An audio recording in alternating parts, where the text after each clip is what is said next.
Alright, so this is the voiceover or the director's cut for this white Chert knapping video.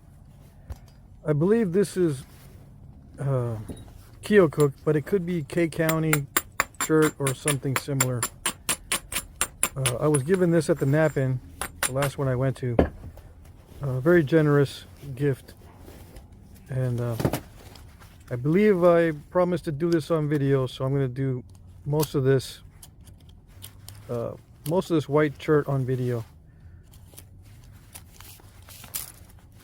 So yeah, I'm fumbling with the tape measure with the gloves on. So I'm going to try to measure this throughout the process, and eventually I'll weigh them too. But for this one, I'm just going to measure it. I do lose quite a bit because of flaws in the stone, but you'll see in a minute. You can probably already see some cracks. Some of them are really bad, some of them are not too bad. The ones near the potential tip of the biface are pretty bad. Like right now the tip is facing downward. What I consider the tip, I think I already imagined where the biface was going to be at this point. I can already kind of tell where the tip and the base are going to be. And I didn't really pay too much attention to the cracks at this stage. But right there I could see it pretty clearly. There's a big crack right in the center of the tip there. So I just took a flake to see if there's anything else. Anything else to see in that area. Looks pretty bad, so I'm just gonna go for it. And it turns out that I lost probably an inch off the tip there, or close to it. A little over ½ inch. I think it was 8 inches before.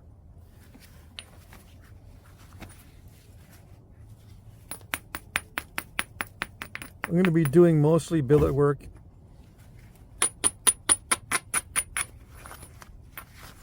Toward the end I do use indirect percussion.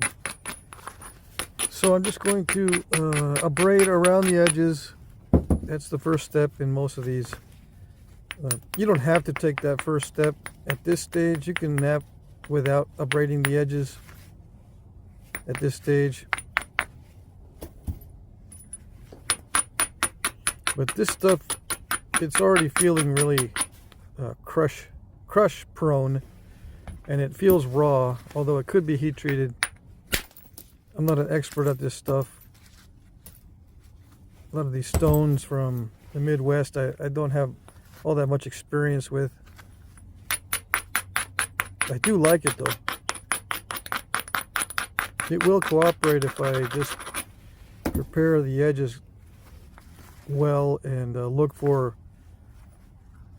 areas that will flake that are not too dicey. I can't be very creative with the flakes. I got to do straightforward, following ridges, strong platforms, and some grinding.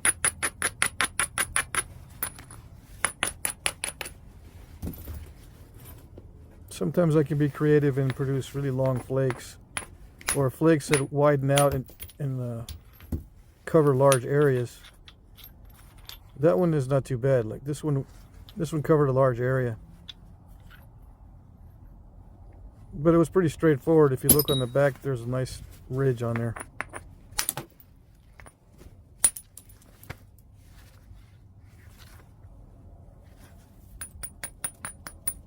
This square edge here was a little bit difficult to get rid of, and I think, if I'm remembering correctly, all this tapping on that square edge produced some incipient cracks that come back to haunt me later. Why the square edge? Why is it important to watch out when you're knapping the square edge? Is because the billet will smack up against the flat of that edge, and then it'll send in cracks that don't really seem very significant, but they will be later. I don't know how else to explain it, but it's not the ideal edge to be striking. In other words, it's better to zigzag those square edges instead of trying to train the top and bottom down to manage your level. I think I still have to zigzag a little bit anyway toward the end, but we'll see.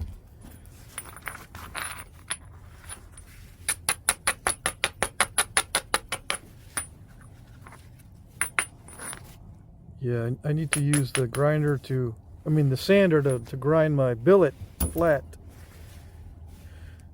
But this is good enough for now. I really banged up the billet with the previous nodules of raw chert.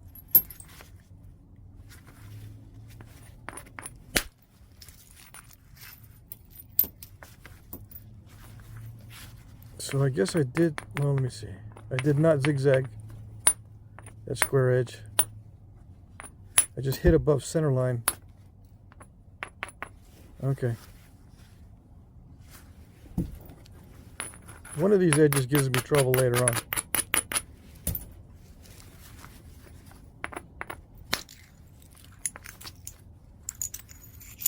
That's a nice flake.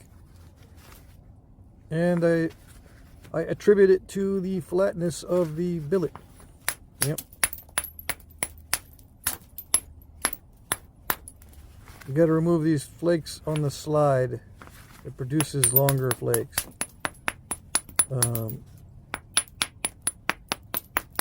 And I get confused between let's see. I get confused with the terminology of bending flakes, quote unquote bending flakes. I've seen a video where bending flakes are the result of this swiping technique. I've also seen forum discussions that say a bending flake is produced with a soft hammer or something like that, and it has a very, very shallow bulb of percussion and has a pronounced lip, like a bite taken out of the edge. That kind of lip. You know, the platform on the removed flake is the negative of the bite taken out of the side of the workpiece. So there's two different definitions that I've seen for bending flake, if I'm not mistaken. But the bending flake terminology that I use in the videos, it mainly pertains to the non-swiping flakes, the kind that are, that start with a bite and produce a very shallow bulbar percussion, and they seem to travel well, or they're intended to travel long distance. That's a long flake, long flat flake. I don't know where the term bending comes from, but anyway, I'm gonna try not to bring that terminology back into the conversation. So what I'm doing here is I'm just preparing straightforward areas on the edge. Good solid striking surfaces as best I can.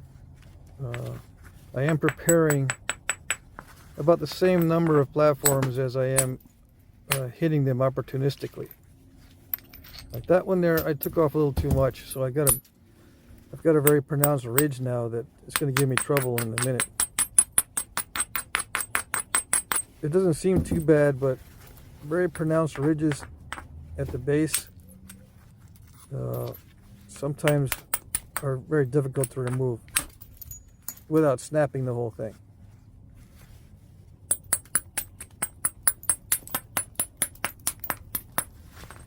sometimes.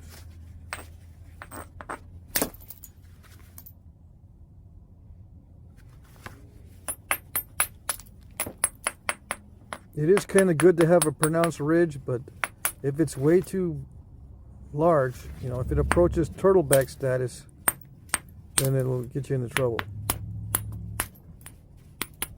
At least in my experience.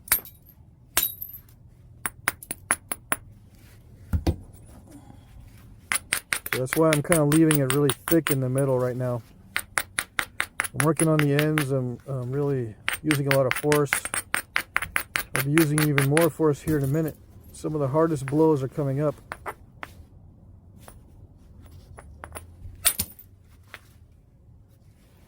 That one fell away.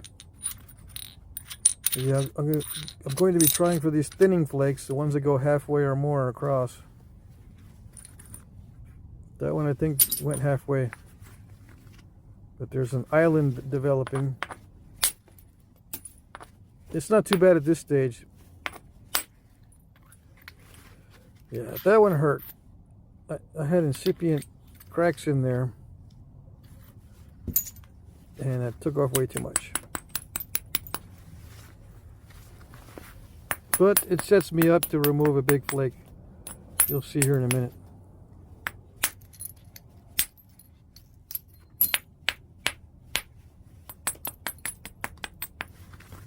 I'm kind of being gentle with it at this particular time because I can see that crack.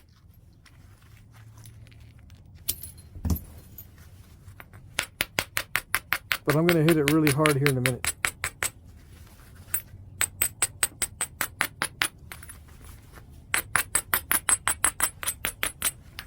Just making sure there's no sharp edges around. I'm inspecting the whole thing right now before the massive strike. There we go. Nothing on the first hit. That worries me when that happens because anything could happen on the second strike. If the first strike doesn't go, anything could happen on the second one because you don't know what cracks you've installed already. If any. Sometimes there isn't, but sometimes there is. So I had to hit it 3 times. That was a very hard hit. It didn't quite go far enough, but it's okay.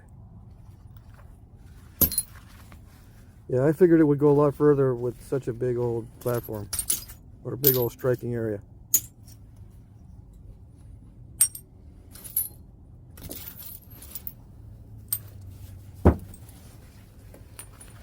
So yeah, I'm just collecting those little waste flakes, so-called. I can use those. I might even try heat treating them, but in order to get 600 degrees, which is what I think this responds to, I'll have to heat them in a natural fire, an actual fire. So I'll have to set up that type of heat treat. But it's okay, I can do it here at this house. As long as I don't produce too much smoke, the neighbors don't care.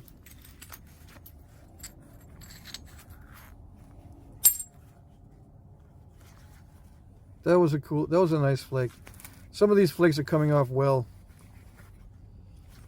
I suppose it depends on how well I prepare the edge.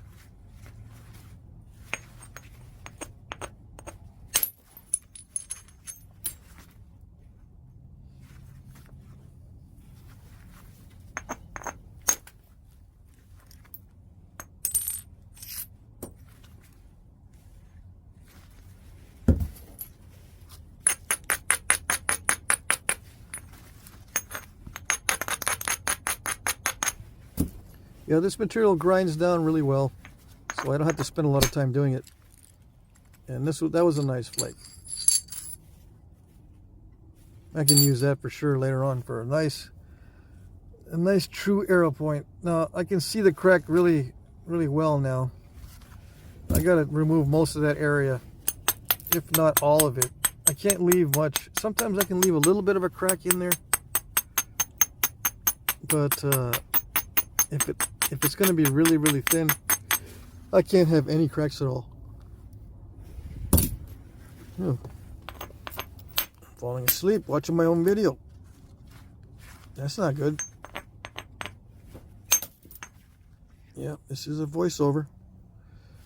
Yeah, I don't like that crack, so I'm going to be doing a lot of trimming on this side.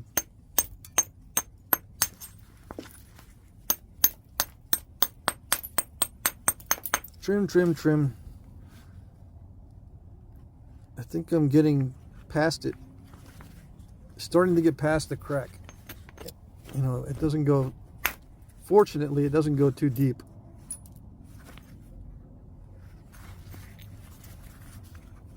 And I don't see any other issues.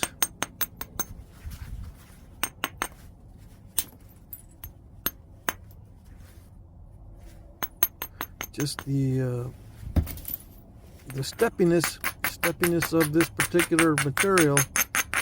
It's mainly due to my inexperience with it, but it's also due to the fact that it's very similar to raw chert. If it's not raw, it's lightly heat treated. It's not glossy and glass-like. It's still kind of chalky and crushy, so you will get lots of step fractures if you're not used to it.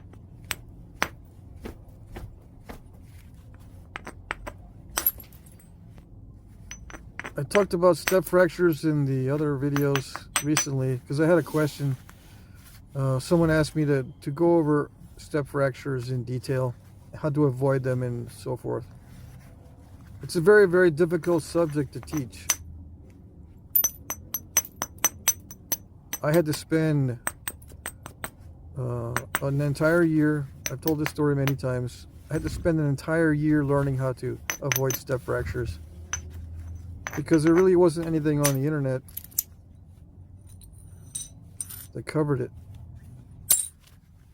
And I don't even think I cover it very well either. It's very difficult to discuss because you're only going to address a certain portion of your audience because everyone has their own issues and their own different reasons for producing step fractures. But I'll try to cover as many bases as I can remember and try to come up with as many situations as I can think of.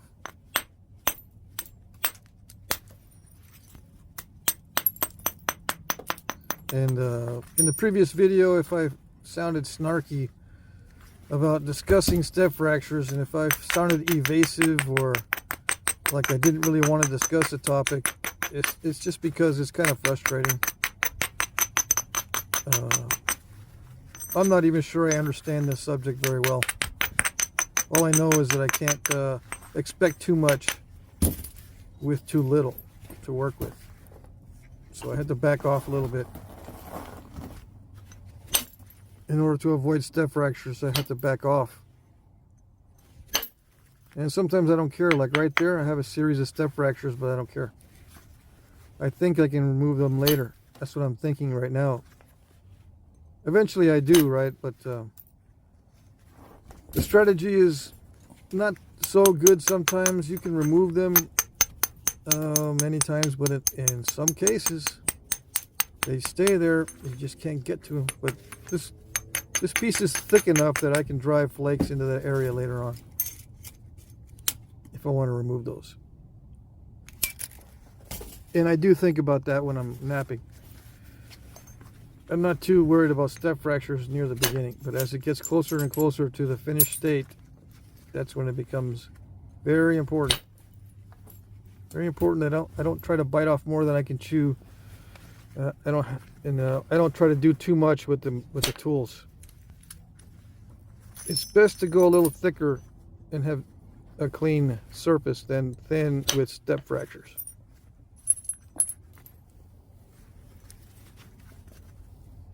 In my opinion. But yeah, I'll do some more explanation on that. Right now I'm not going to explain exactly how I'm flaking this one because I'm just more haphazard than I am careful with this particular piece. Why? Well, I've been kind of spalling all day, so I don't really want to spend too much time with this one. You kind of get burnt out on the very, very careful flaking. You just want to be expedient. Well, with me anyway. If I know I can be expedient, that's what I usually default to, and just start opportunistically hitting. Yeah. Just grind away and hit wherever it looks like it can sustain a flake. Like that one was good. I wish they were all like that. I got one step fracture on the other side that's bugging me, but I'm not going to tackle it yet, I don't think. One thing about step fractures is the damage control. It's a whole other ball game when it comes to dealing with step fractures. There's the preventative measures, but then there's also the fixes. You know, you can do everything right with the tools, the techniques, and all that. And then when you get a step fracture, what are you going to do? You have to, you know, get rid of it somehow if you don't want it in there. So half the equation is the damage control. And I didn't even discuss that in the previous video. So yeah, I had to discuss the damage control as well as the preventative measures.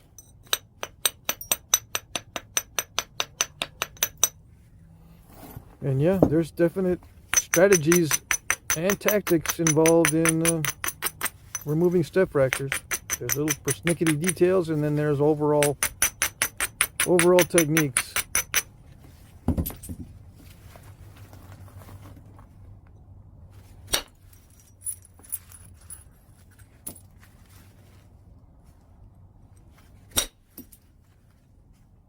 There, it looks a lot better now.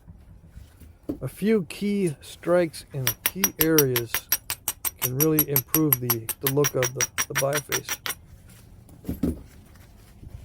And that's what I just did.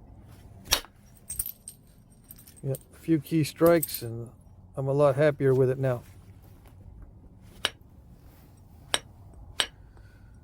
But it's still thick on that edge, so I had to trim it to get ready for the next pass, and I lose some width there. But I'm not going to sweat it because I'm not really into making wide points.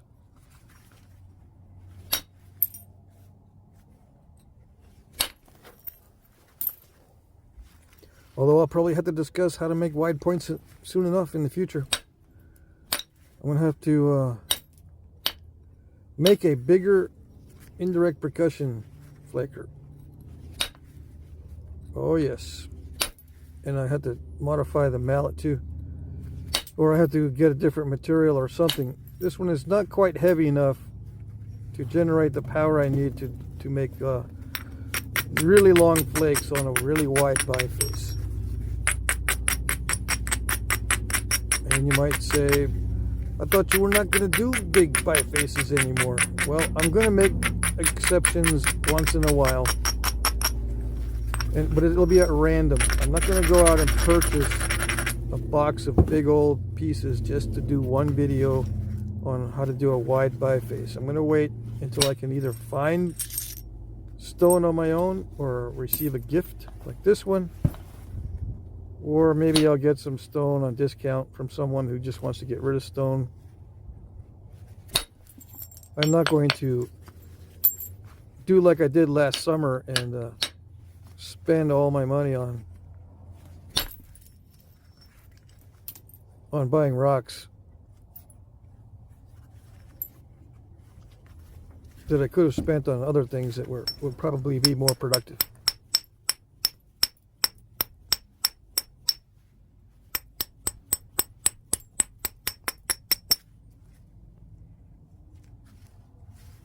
Yep, a little close-up view of those little step fractures.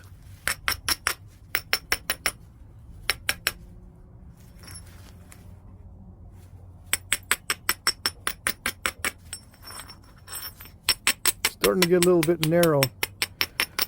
At this stage right now, this is going to be critical, whatever I do here. And I still have a step fracture that I'm looking at right now on the edge, right near where I'm striking right now. There's a step fracture right in there. And I'm not sure how I installed it, but I did. And in the process of trying to remove that, you'll see what happens. You know, damage control is going okay right now. I'm thinning down the edge pretty well. If I don't drop the flaker. But you'll see that damage control is not all that easy.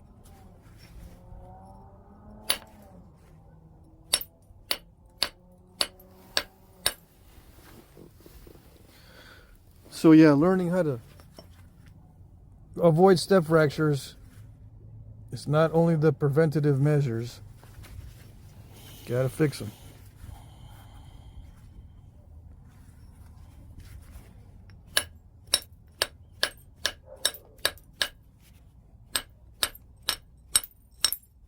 One of the fixes I've been experimenting with lately is the spatula tools, and just picking at the step fractures, or setting the spatula tool up against the step fracture and hitting the end of the spatula tool and using it like a punch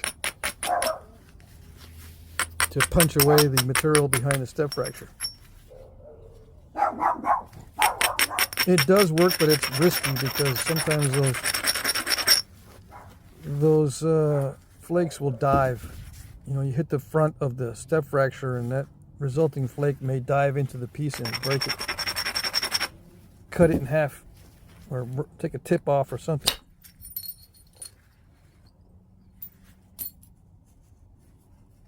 Now I could be doing this indirect percussion style flaking, or the resulting flakes from indirect. I could be doing these with a billet. If I had a copper bopper or an antler billet. What I'm doing now with indirect percussion, I could be doing with a billet also. A swinging billet or a swinging bopper. But I prefer to use indirect because, one, I'm used to it, and two, it's a lot more accurate.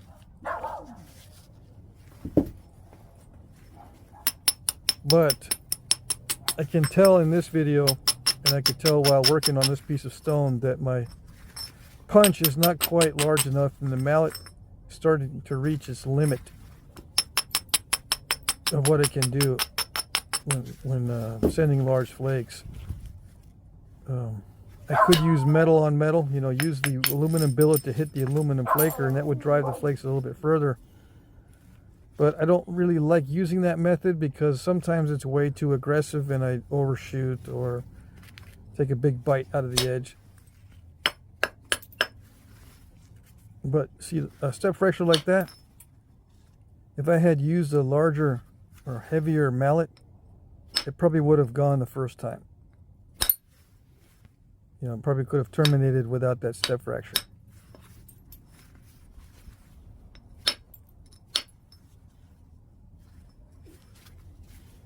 And I think that one is a step fracture and not a hinge. I think there's some undetached material there.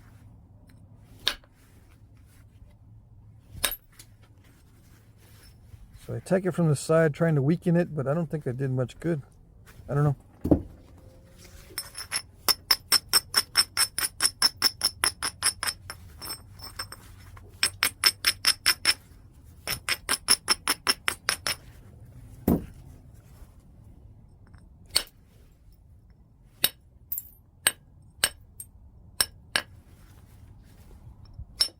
I don't know, you might notice that sometimes I put some pressure on the punch before I strike, you know, so it is up against the edge with some pressure, and sometimes I just set it there, just barely set it there. It depends on how far I want the flakes to travel. If I want them to travel far, I'll put some pressure, so it'll be like pressure assisted percussion. But, you know, I can't generate all that much pressure with the setup I got now. I got to extend that flaker so that I can grab it a lot better under my knee. Then I can clamp down on it, and then I can apply some pressure. Right now it's barely large enough for me to use as effectively. Barely large enough. Yeah, a little bit of deposit of aluminum there on that striking edge. That was unfortunate because that was supposed to be a really wide flake. It was supposed to be a really wide flake, but it ended up crushing the edge a little bit because of the force that I used. So I'm going to try again in a minute after I improve the edge just a little bit more and improve the flaker. It's getting really dinged up. Yeah.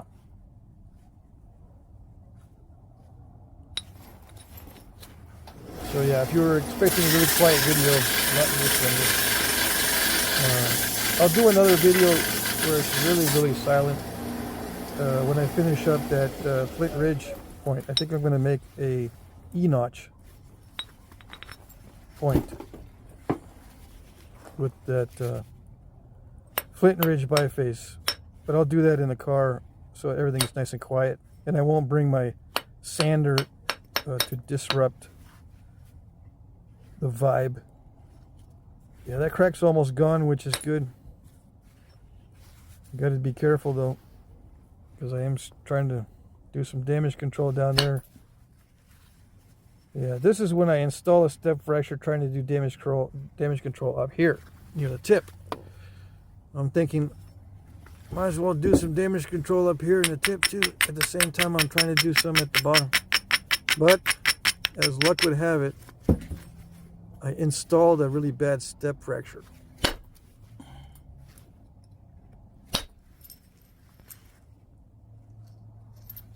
Okay, so the original step fracture is gone. The one that I was worried about. But now I have this other one that I installed that's even worse. Yep, even worse.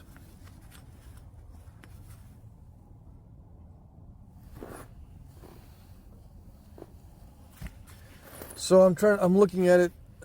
I can just barely see an opportunity for a flake. I'm gonna attack it from two sides, I think. Coming up here, I think I'm gonna attack it on the flanks, on each flank, and you know, it turns out okay, but it was not an easy setup.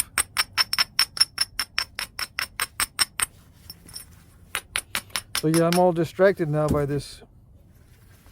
I gotta go back to the bottom part here in a minute. I'll go back down to the base in a minute, but I'm all distracted by the tip now. I didn't do this intentionally. I'm gonna hit this again here. Yeah, I wasn't intending to work on the tip very much, but now that that step fracture is there, I gotta develop a plan.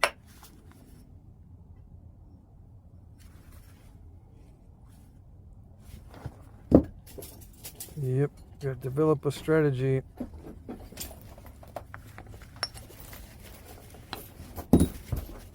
If I reduce the height of that step fracture with a little bit of picking, it makes it easier to remove. So that's what I'm doing now.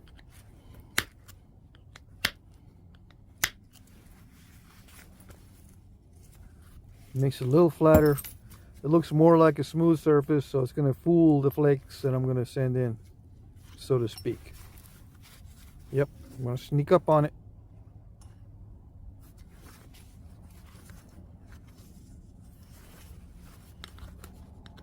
Might as well try to pick out some other step fractures, right?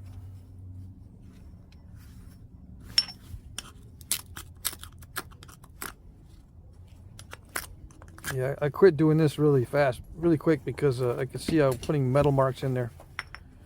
Or on the surface, I'm installing some metal marks on the surface, and that's not good.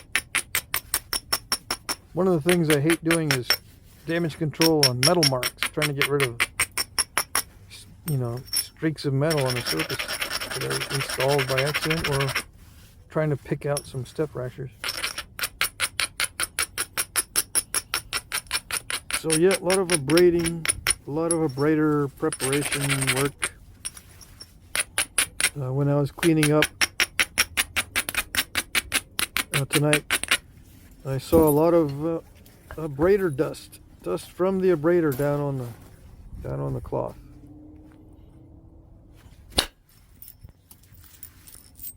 So that was good. Nice.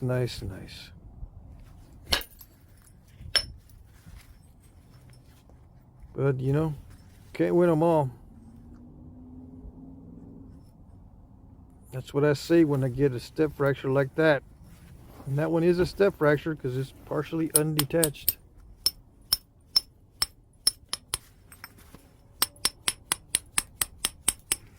And I was thinking at the time, I remember this particular period of time, that this edge seemed to be giving me trouble, and I was thinking at the time that maybe it was incipient cracks making the edge weak so that the flakes won't travel. A lot of times, if the edge is weak from whatever reason, or for whatever reason, the flakes don't travel and you don't know why. It's just one of those things, you know.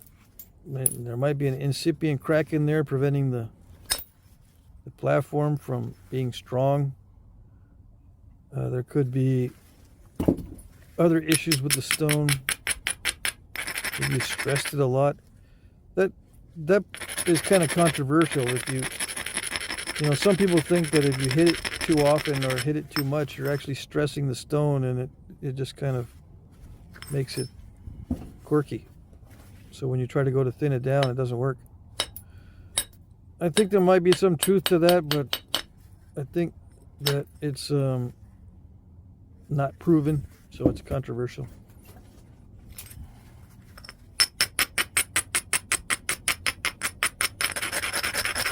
I think what happened there, now that I'm looking at the video, I think what happened there with these two step fractures is that I was just trying to get ahead of myself. I was being too cocky. I should have prepared the edges better.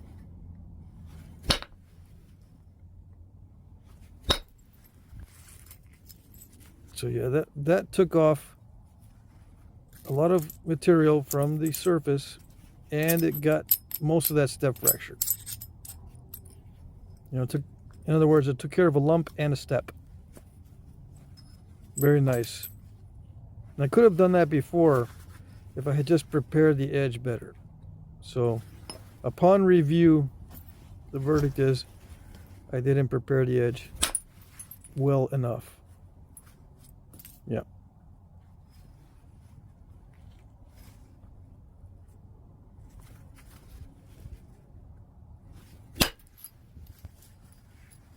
Nice.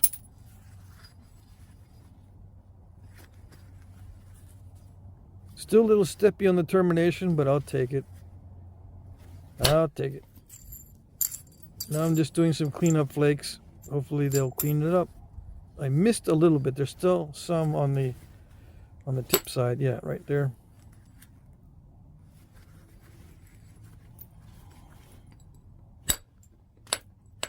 I think I clean that up later.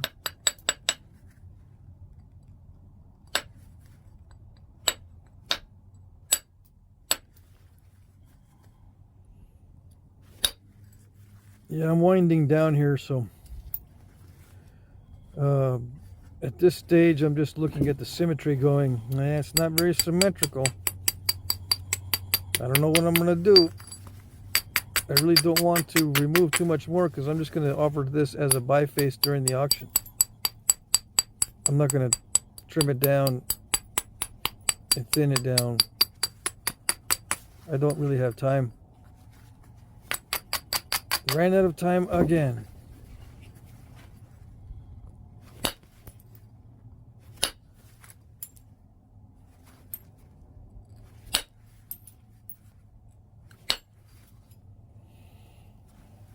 So yeah, I'm doing a little bit of damage control.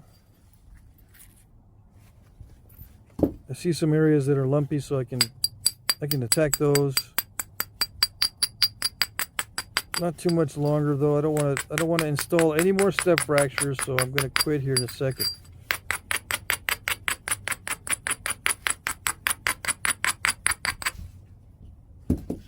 Just a few more flakes. Famous last words. That one was nice. Yep.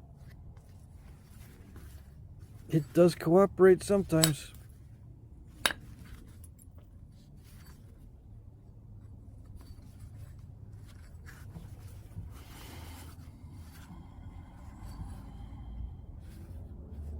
Yeah, so I don't want to mess with it anymore. Nope. I'm just looking at it, seeing if there's any obvious spots I could take care of. But I don't see any.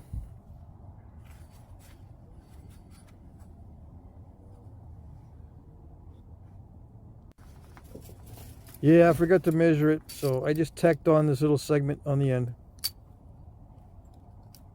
Yeah, it looks like I lost 1.5 inches, because it was 8 inches, right? I don't even remember. And 1.5 inches off the length or something.